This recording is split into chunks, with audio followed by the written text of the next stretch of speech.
जो इसकी बुआ होती है और इसकी दादी होती है और दोनों के मध्य वो जाता है और समझौता करवा देता है। आवल बावल की संधि होती है, अर्थात जो आंवले के वृक्ष मेवाड़ के क्षेत्र में, बावली जो बबूल है वो मारवाड़ के क्षेत्र में, अर्थात सोजत की सीमा दोनों के मध्य निश्चित कर दी जाती है और अपनी पुत्री श्रृंगार कुंवर की शादी कुंभा के पुत्र रायमल से कर दी जाती है।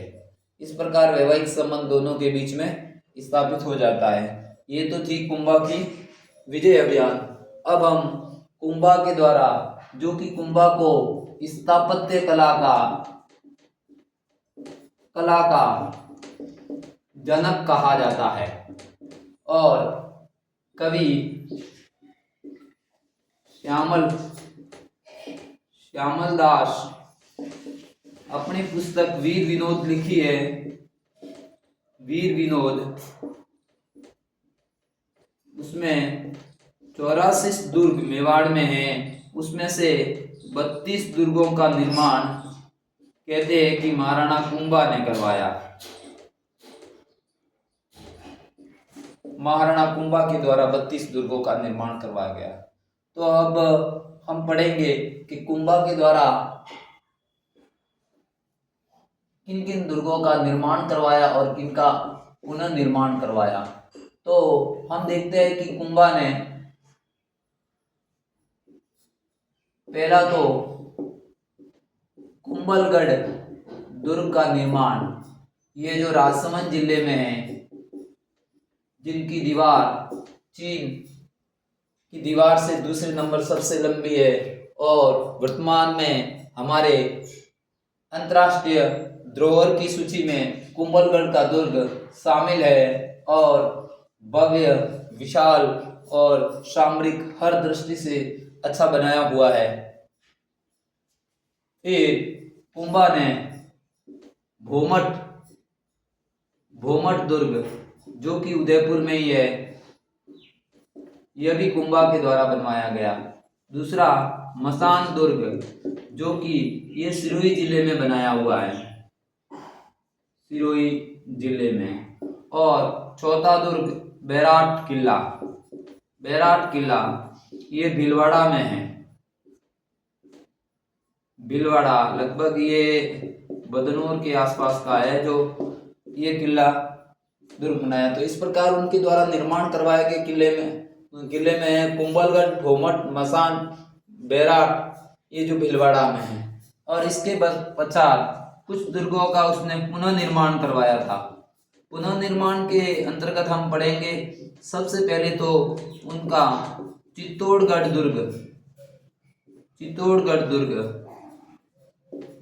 दुर्ग, इसका पुनर्निर्माण करवाया था। फिर दूसरा की विजय के उपलक्ष्य में, जैसे कि अचलगढ़ का किला है, अचलगढ़ किला जो कि माउंट आबू में हमारे सिरोही जिले में स्थित है, उस दुर्ग का भी उसने पुनर्निर्माण करवाया था। और एक और दुर्ग है जो हमारे सिरोही जिले में ही है, बसंतगढ़ का दुर्ग, जिनका निर्माण महाराणा कुंभा ने करवाया था। तो दुर्गों के बारे में तो ये जैसे पुनर्निर्माण और स्वयं के द्वारा निर्माण करवाए गए, ये प्रमुख रूप से उनके किले थे। और अब हम कुंभा के द्वारा बनवाए गए मंदिर के बारे में। कुंभा ने बहुत सारे मंदिर बनाए हैं। तो सबसे पहले हमने विजय अभियान में पढ़ा बदनौर में कुशाल माता का मंदिर। जो कुशाल माता का मंदिर है वह कुंभा के द्वारा निर्मित है। दूसरा नागदा में जो विष्णु मंदिर, जिन्हें मीरा मंदिर भी कहा जाता है कि मीरा ने यहाँ बहुत लंबे समय तक पूजा अर्चना की थी। तो कई लोग इसको मीरा मंदिर के नाम से भी ये जानते हैं। तो बदनौर का कुशाल माता का मंदिर विजय के उपलक्ष्य में, नागदा विष्णु जो वराह मंदिर, जो मीराबाई पूजा करने के कारण इसको मीरा मंदिर के नाम से भी जाना जाता है। इसके अलावा कुंभलगढ़ अचलगढ़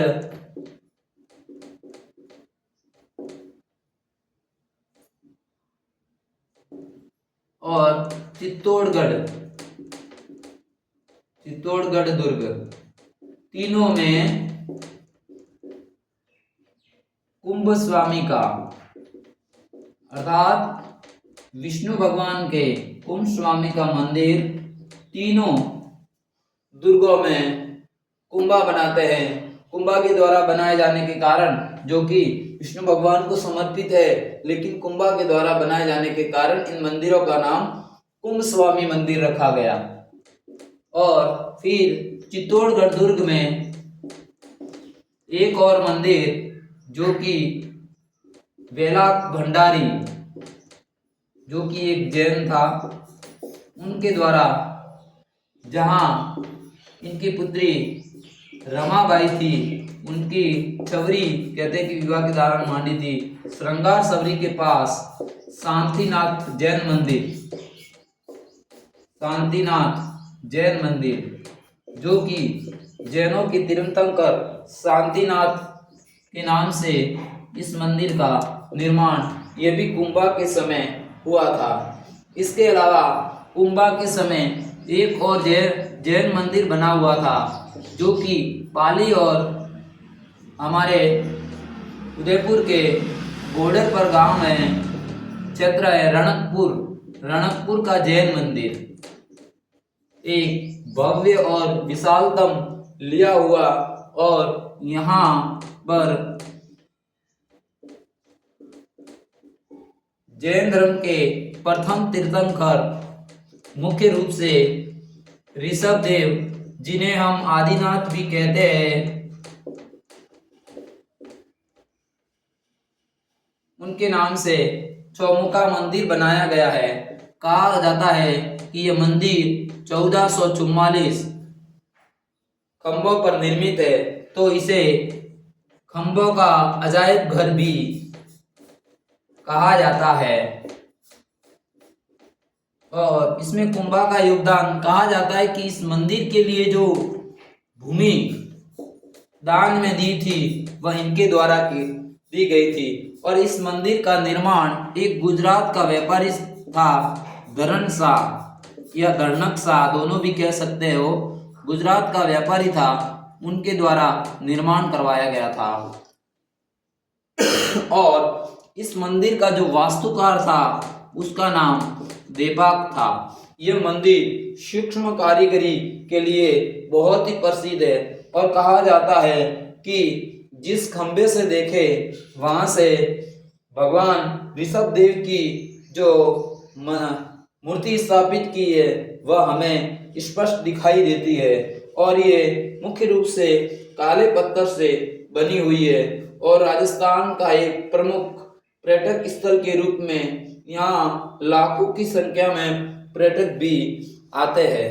तो आज हमने कुंभा के जो कि युद्ध की जो जानकारी उसके बारे में मैंने थोड़ा सा आपको बताया। इसके अलावा कुंभा के जो स्थापत्य और निर्माण के बारे में जो भी चीजें थी, तो कुंभा के द्वारा कुंभलगढ़ राजसमंद में है, भोमटगढ़ दुर्ग उदयपुर, मसान दुर्ग सिरोही, बैराट किला जो कि भीलवाड़ा में है, इन किलों का तो इनके द्वारा निर्माण करवाया। और कुछ किले हैं जैसे चित्तौड़गढ़ दुर्ग, अचलगढ़ दुर्ग और बसंतगढ़ दुर्ग, इन दुर्गों का उनके द्वारा पुनः निर्माण करवाया गया। और जैसा कि अपने एक कवि श्यामल दास जो वीर विनोद लिखी है, उसमें कहा कि मेवाड़ में कुल 84 दुर्ग है, तो इसमें से 32 दुर्गों के निर्माण का श्रेय महाराणा कुंभा को जाता है। और कहा जाता है कि इसके अलावा कुंभा के आज हम पढ़ेंगे जो मंदिर के बारे में आपको ये जानकारी बताई, तो बदनौर जो कि मालवा और उसके शासक को हराने के उपलक्ष्य में कुशाल माता का मंदिर बदनौर में बनाया, नागदा में विष्णु मंदिर जिसे मीरा मंदिर, मीरा पूजा करने के कारण तो ये बनवाया। फिर कुंभलगढ़, अचलगढ़ और चित्तौड़गढ़ दुर्ग में कुंभा अपने नाम से विष्णु मंदिर के नाम में कुंभ स्वामी मंदिर का निर्माण करवाया और कुंभा के समय वेलाक भंडारी जिसने शांतिनाथ मंदिर जो श्रृंगार सबरी के पास बनवाया। इसके अलावा पाली उदयपुर के बॉर्डर पर एक क्षेत्र, पाली उदयपुर राजसमंद के बॉर्डर कह सकते हो, रणकपुर जो पाली जिले में है, जैन मंदिर का निर्माण उनके समय में एक गुजराती व्यापारी धरणशाह द्वारा और वास्तुकार देपाक की देखरेख में ऋषभदेव आदिनाथ का मुख्य रूप से ये मंदिर है, चौमुखा मंदिर और 1444 खंभों पर बनाया गया, जिन्हें हम खंभों का अजायब घर कहा जाता है। और इस भूमि के लिए भूमि दान देने वाले महाराणा कुंभा थे। तो अब हम अपने अगले अध्याय में, जो कि महाराणा कुंभा के हम साहित्य और रचना के बारे में पढ़ेंगे, तो अगले अध्याय में हम इनके जो स्थापत्य कला, स्वयं द्वारा लिखी टीका रचना और उनके जो कवियों के द्वारा लिखी रचना, उनके बारे में विस्तार से चर्चा करेंगे। जय हिंद, जय भारत। उम्मीद है कि मेरे द्वारा श्री उमेद स्टडी पॉइंट पर ये दी गई जानकारी आपके लिए आने वाले एग्जाम के लिए उपयोगी साबित होगी। और प्लीज़ ज़्यादा से ज़्यादा सब्सक्राइब्स करें और मेरे द्वारा बनाए गए इसका आप ज़्यादा से ज़्यादा फायदा लें।